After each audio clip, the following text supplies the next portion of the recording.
exposições no Parque de Exposições Dr. Ivan Tavares.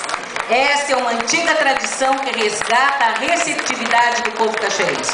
O nosso aplauso, então, às recepcionistas mirins e infantis, o Arrozito também presente, símbolo da FENARROZ e oficialmente boneco símbolo de Cachoeira do Sul. Essa é uma versão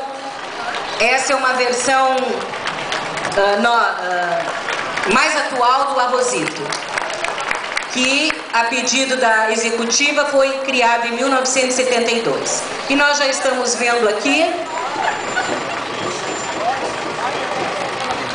as soberanas, a Bruna, a Doris e a Betina. Nosso aplauso, pessoal.